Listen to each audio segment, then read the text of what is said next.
Ndugu yangu tena kwa mara nyingine, Rodolphe Rodriguez ya Rodriguez 7 ndo jina langu hiyo.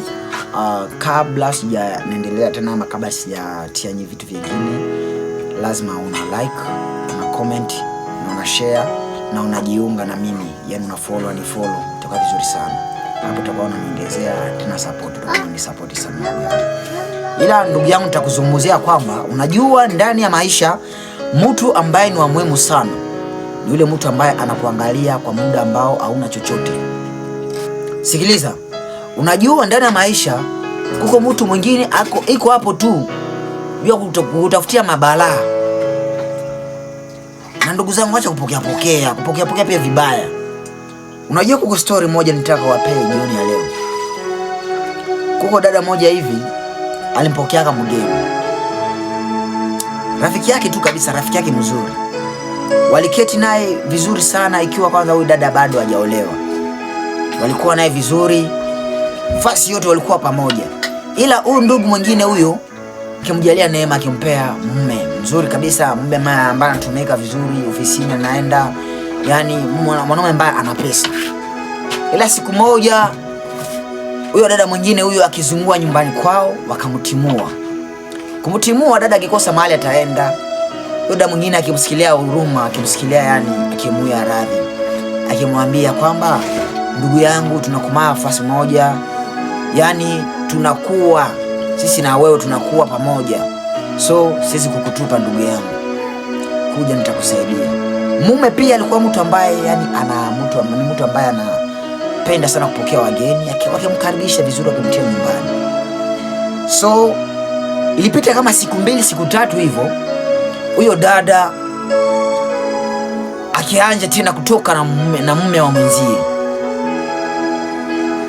akimtamania mume wa mwenzie kimapenzi kabisa. Tu ya kwanza anamjaribu huyo mume na kumvalia kanzo ambayo ni fupi. Sebleni anakaa tu, huyu mwanaume anatoka chumbani, yuko ataka afike sebleni pia watch movie. Anamkuta dada Aisha kaa vibaya kabisa, tena anajua kwamba yuko ndani ya nyumba ndani ya nyumba ya watu. Anajua hapa ndani ya nyumba hiyo hapo kuna mume yuko ndani. Tena sisi wanaume, sisi tukiangalia vitu lazima tunapiga tushu. Tura kwanza akimjaribu, mwanaume pia alikuwa mtu ambaye alikuwa anajielewa. Akamwangalia tu, akamcheki, akasema hivi ni vitu ambavyo nachukua kwa mke wangu. Akapuuzia. Turu wa pili, dada tena akaingia tena wapi? Iko toka bafuni na taulo. Anafunga tu hapo fasi maziwa yake yupo. Kaka yangu alikuwa tena, dada walijua tu ya kwamba muda ambao huyo kaka anatoka kazini, ndo anatoka sasa, anatoka bafuni anaelekea wapi? Na pale elekea chumbani kwake, anapitia sebleni, kwa sababu anajua lazima mtu afikie sebleni. Anafika huyo kaka, anatoshea sendole zake hapo, anatai, anazitoa, anatia kando, anatoa shati lake, alafu ndo anaondoka chumbani kwake. Kawaida ndo anafanya hivyo. So ndugu yangu, hiyo story yangu ni nzuri sana. Lazima ukomenti, ulike na ujiunge kama kabla hujajiunga. Hiyo plus nyekundu ambayo iko hapo, lazima unafinyanga tu hapo. Na hiyo kitufe yake ukianguka inaandika love, unafinyanga yake. Na hiyo hapo ambayo inaashiria kama ujumbe hapo, unaingia hapo unaandika tu ujumbe ambao unaandika tu hapo, unafaa kama ambao unaniandikia ujumbe.